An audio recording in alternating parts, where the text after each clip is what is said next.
Hello and thanks for joining me again. Today is Saturday the 28th of January, and today we're going to be discussing another of the British monarchs, much in a similar fashion to how I've done in a couple of previous episodes. And today we're going to be talking about the George V collection. Now, I'm only going to be covering this in a simplified fashion today. I do have a more specialised collection of George V, but I think rather than just jump straight into that, it probably makes more sense to just get a grounding with the,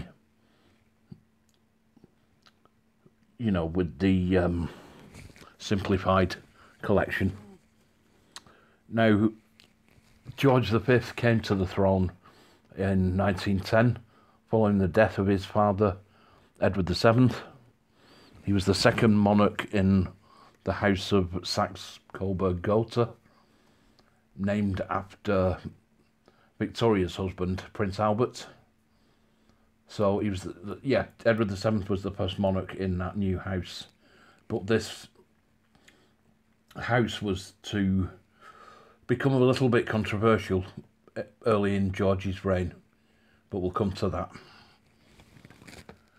Now, around the time that George V came to the throne, the printers of the definitive stamps, De La Rue, had lost the contract, and this had now been taken over by a company called Harrison and Sons, who are still to this day involved heavily in productions of stamps in the UK. But at the time, it was a relatively new venture for them, and they didn't have any experience in producing stamps. So there was a requirement that we got a new set of definitives for the coronation in 1911, and two stamp designs were issued. Now, these were known as the Downy heads. Now, let me just show you these up closer. And you can see there that you've got the king in sort of a three-quarter profile. And these are in two styles. That you've got the different frames there. You've got the dolphin and the lion frames. So you got the halfpenny green and the penny red. Now, the printing plates for these were manufactured by the Royal Mint. And again, somebody who didn't have any experience at the time with postage stamps. So these stamps were very problematic. There were complaints of the stamps looking blotchy. It wasn't a particularly attractive image of the king. The king didn't really like it. The public didn't really like it. And so even though there were more values denominations planned, it was decided that they were going to scrap this design of definitive. So these were the only two values ever issued, the halfpenny and the 1 penny. Now, even though there's only those two, there is still a vast catalogue of stamps to collect within the Downy heads. Different variations, different shades of printing, watermark inversions. There were two watermarks used for the Downy heads. There was a simple cipher, which is the king's head with the, I think it's the Tudor crown. Sorry, the king's cipher, GVR.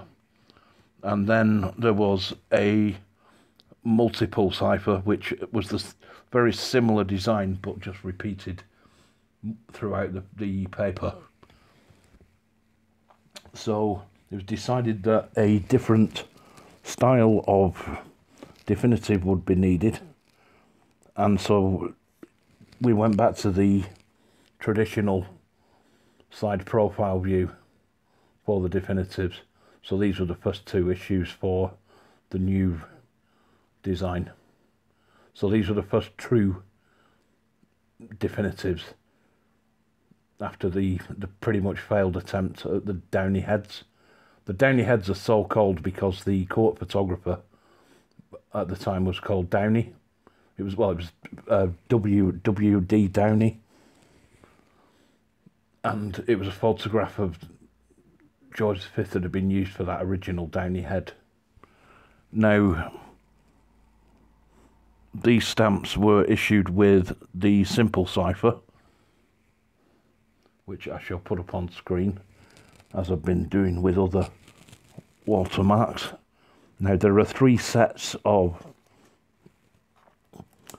definitives over the span of 25 years for George V, all using the same design, just a variety of colours. And this original set here, this is using the simplified catalogue numbers from the Collect British Stamps catalogue. But there's values in here from a halfpenny all the way up to 1 shilling, and various values in between: 6pence, 7pence, 8pence, 9pence. There's 2 copies of the 9pence, 2 different.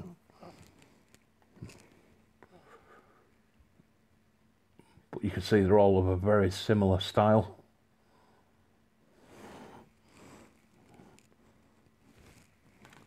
These stamps are fairly easy to get hold of, not particularly expensive. You go off the catalogue price and it'll tell you it's going to cost you, you know, £250 for a set, but that'd be mint never hinged. They would have to be ideal, you know, fully centred, absolute exquisite copies, I think, for that kind of money. And even used the same £95 in the catalogue. But I've not paid anywhere near £95 for this set of stamps. Not at all. Probably not even a quarter of that. You know, it's just a case of snapping up on eBay, getting either the full set or partial sets, and then maybe buying a couple of individual stamps to fill in the gaps, which is what I tend to do. So what comes next is, for me, one of the most beautiful stamps that Britain has ever produced. And this was the higher values for George V. And these stamps are known as the seahorses. I don't know if you'll be able to make it out on this one very clearly. But there you can see, this is a 2 shilling 6pence a half crown design. These are from 1913. There's a few different issues of these over the years. It's the same stamps, but just printed by different printers. But as you can see there, you've got Britannia on the right of the stamp. You've got the King's Head in the little surround there. And you've got Britannia with the horses pulling the chariot. And the waves of the sea lapping around the feet of the horses. Hence the, you know, the name seahorses. They were never officially called seahorses. That was just the name that they'd been given.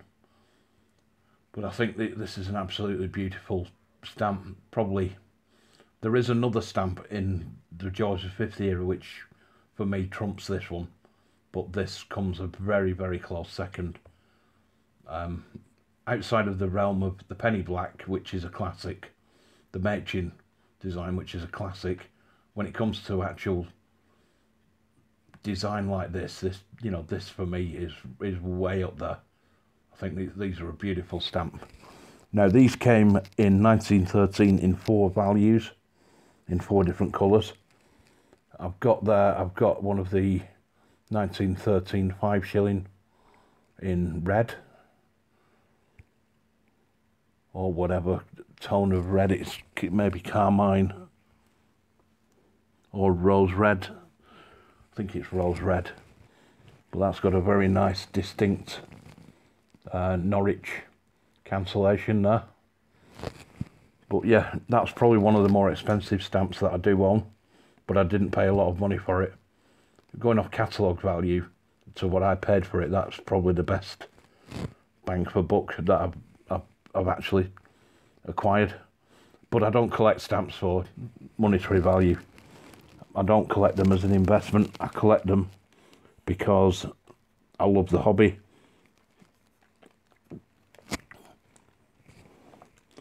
You know, this isn't something that I'm going to be thinking of selling on. This is something that I want to keep, and I want to pass it on to one of my sons who's also interested in philately. So I just want to keep the collection. Absolutely no intention of making any money out of this this collection. So we then come to,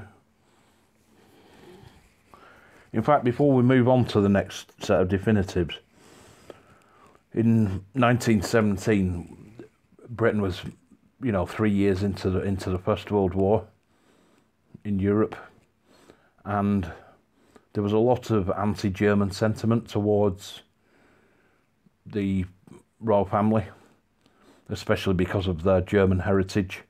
You know, that the House of Saxe-Coburg-Gotha was a German royal family. Now, in 1917, London was bombed by the German Air Force, and around about 100 people died, and double that were injured.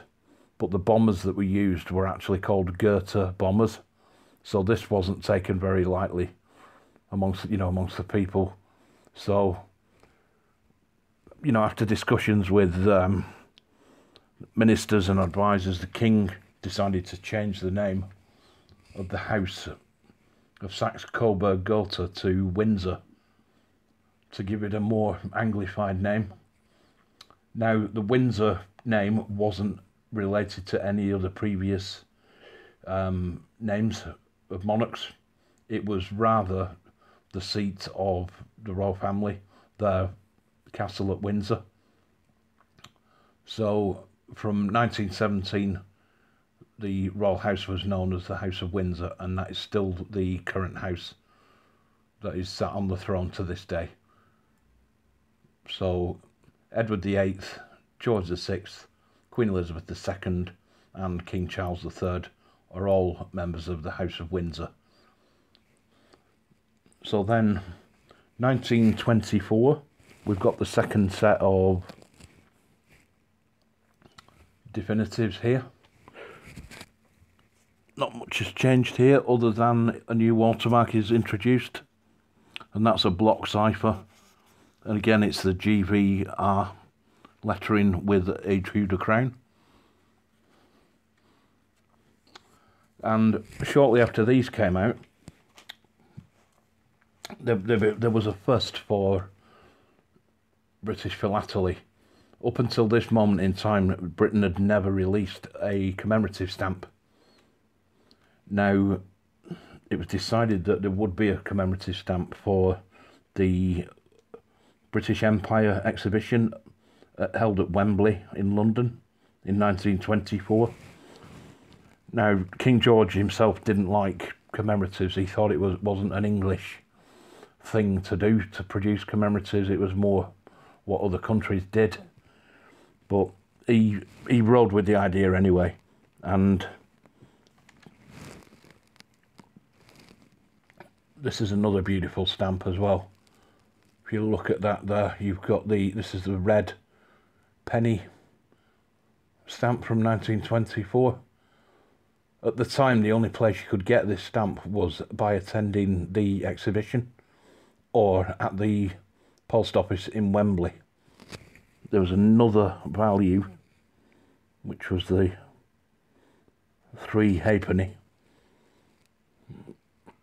the 1.5 pence, I suppose. But I do like how they call it the 3 halfpenny. But yeah, exactly the same design, just in a different colour. Very odd perforations on these, and same as what is on the seahorses. You know, on these larger stamps, the perforations just don't seem to be... just don't seem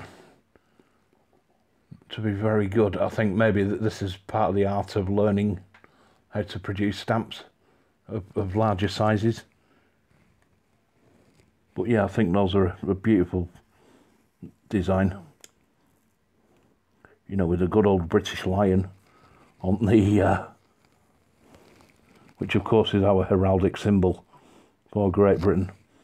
Now, what happened is the following year it was decided that the exhibition would run again in 1925, and the stamps were reissued.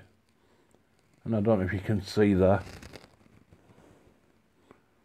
All that changes is the year that's on the stamp there. It says 1925, whereas the other one said 1924. So yeah. Now, George V was a philatelist. He was actually in the Philatelic Society of London, and in 1896 until 1910, and he bestowed the royal title on the society. So he was the royal patron between 1896 and 1910, at which point he then acceded to the throne to replace his father. There's you know, there are comments made that during his reign he'd spend, you know, 3 afternoons a week in his study looking at his albums, putting stamps in albums. He had a collection of over 300 stamp albums, and he amassed some very rare stamps from around the world. So when you hear these stories of, oh, there's only 3 available, one of which is in the royal collection, it would have been George V who probably acquired that stamp, because that collection of George V's became what is currently the royal collection. It's obviously been expanded upon and grown since then. But there's an apocryphal tale of apparently he'd bought a stamp for around about £1,400, and it made it into the news, and the following day one of his aides approached him and said, "Your Majesty, I don't know if you've heard, but some damn fool has paid £1,400 for a single postage stamp." To which the king replied, "I know, I was that damned fool." So I quite like it being in the company of a king that collects stamps. I think it's you know, I refer to it as the hobby of kings. You know, it's well, certainly a king. Now, 1929. These look like the definitives, but you will see that at the bottom, Postal Union Congress London, 1929.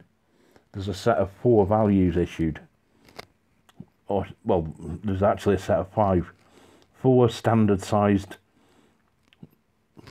stamps using that same kind of design from the definitives. But there's also another stamp, which is the stamp I mentioned earlier, that I said was probably the most beautiful stamp Britain has ever designed and released, and that is the 1929 Postal Union Congress £1 black George and the Dragon. Now, I don't own this stamp. I'm going to overlay it on the video here. It is a larger format stamp. It's larger than the Wembley Empires, so if you can see those in proportion to the standard definitive size. Yeah, the PUC £1 is even larger. It's probably, you know, another 50% larger again. But that the catalogue value on that keeps that one kind of at arm's length. Catalogue value for the £1,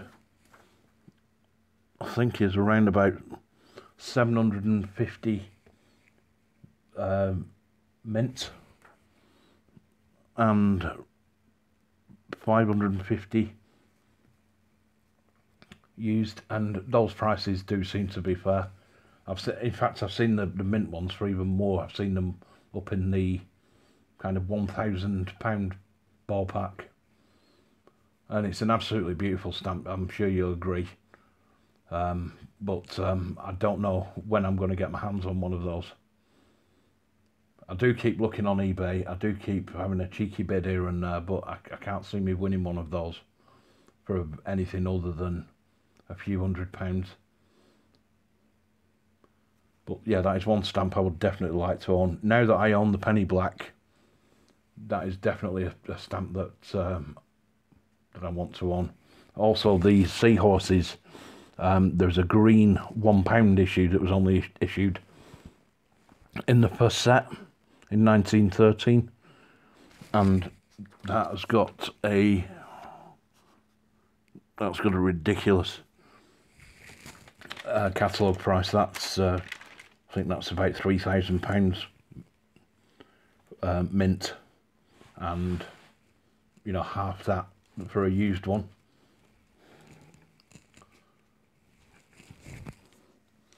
The other thing to note about the £1 Postal Union Congress stamp is it has its own watermark that isn't used on any other stamp, which is like a 3D George V cipher. So then, coming towards the end of the reign of George V, there is another set of definitives, and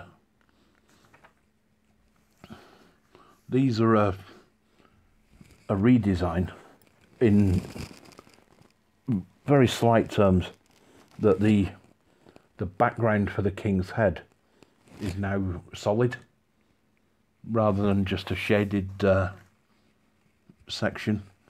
Let me see if I can grab one of the other. I think I've got one here on my desk that I can just grab and show it as a comparison. Yeah, so it's quite obvious.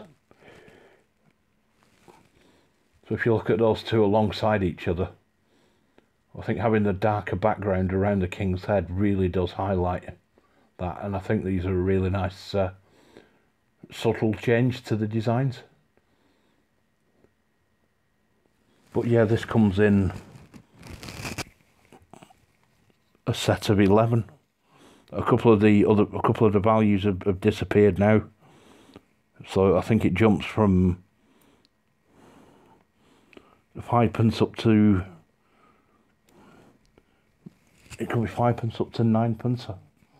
So you don't have the 7 or 8p anymore.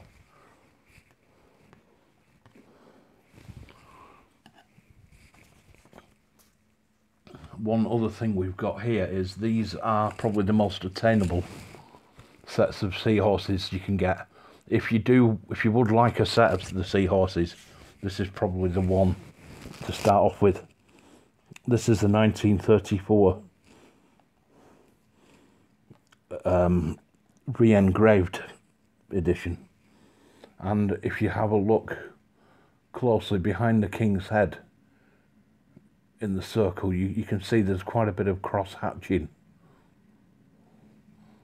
Let me see if it picks up better for a different colour.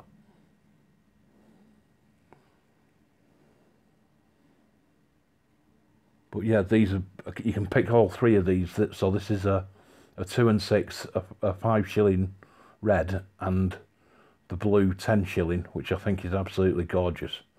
That's one of the favourite stamps that I own at the moment, that blue one. But I picked these up for less than £20 on eBay as a set. I think they're absolutely stunning.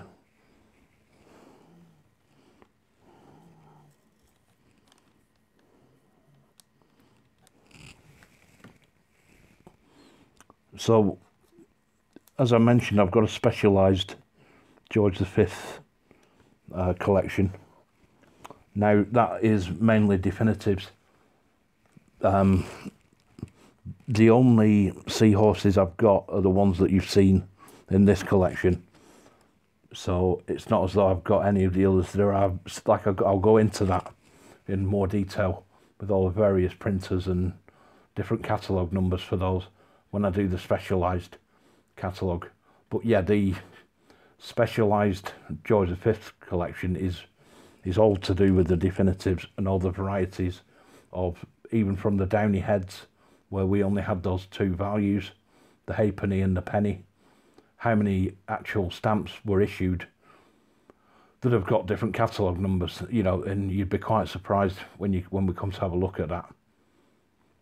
And even the other definitives, there are so many variations, different watermarks, different printers, different shades, etc. And to finish off George V, we've got, again, another commemorative stamp, which I think is another beautiful design. And these are the 1935 Silver Jubilee stamps. And just that whole 3D sort of like design element there, where you've got like the 1910 and the crown sort of split in half in light and shade. And again, very sort of Art Deco-y type design. I think it's really nice. And my favourite one of these is I think a lot of these stamps that are just look so much better when they're printed in blue or cobalt or ultramarine, whichever designation of blue is used. But I think these are absolutely stunning stamps. And again, this is in the reign of a king who didn't like commemoratives. But I think at least, you know, if he did have one mantra about that, was that, you know, he wanted them to be classy. Well, they certainly were. You know, you can't say that any of these stamps issued in this era are not classy. You know, the Wembley Empire stamps and the seahorses, you know, these are stamps that collectors, you know, still yearn for today, myself included. So that brings this to an end. You know, I could cover Edward VIII stamps in great detail, and you go, there you go, there's 4 stamps. That's Edward VIII. So, sorry about that, I've been a little bit flippant there. Yep, thank you for watching. Since my last video, I have actually hit the 500 subscriber milestone, and I'm bloody impressed. I'm so blown away with how many people have taken to watching these videos and commenting and liking and just engaging with me, sending me emails, sending me messages on Instagram. I think it's great, and I'm really enjoying putting the content together. I'm enjoying doing a little bit of research where I have to do. I'm looking forward to stuff coming in through the mail, and yeah, it gives me a buzz, it really does. So again, thanks to every single one of you who's watched, liked, commented, and unsubscribed. If you haven't already and you are thinking about it, please do subscribe. I've got plenty more content coming this year, and I'm just going to branch out more and more. I've recently started a Isle of Man collection, and also Jersey and Guernsey, even though they're sort of on the back burner until I've got a few more Isle of Man stamps. But they're certainly on the radar now for picking up. I've got my NASA topical / thematic album underway, and there's quite a few stamps going into that now. And I've had some wonderful viewer mail where people have reached out and said, I'd like to send you some stamps, and sent me some absolutely wonderful gifts in the mail. So I do appreciate everything, and I appreciate you taking your time out to watch. So there will be another video on Tuesday, which will be the 500 subscriber giveaway. as I've said, there's only one prize in this giveaway, and it'll be a bundle of stuff. That's all I'm going to say for now. It's just going to be a bundle of stuff, but it is philatelic, and it's mainly British related. So if that's something that you'd be interested in entering, then keep an eye out for that video coming on Tuesday. If you haven't already, maybe click the notification bell and that'll notify you when that video drops. I'm probably going to leave that competition open for a week, and then as per usual I will draw a random winner using a comment picker. That's why I use keywords when I say enter the keyword in your comment, and then I just do a random comment picker using that keyword as the search string, and it just spits out a winner. So I have no influence over who that winner is. So that will be coming on Tuesday, so keep your eye out for that. There may be another video next week. Again, depends on what incoming mail I've got and a couple of other things going on with work, etc. But I'm just waffling on now. I've taken up too much of your time. So enjoy the rest of your weekends, and I'll see you in the next one. Bye for now.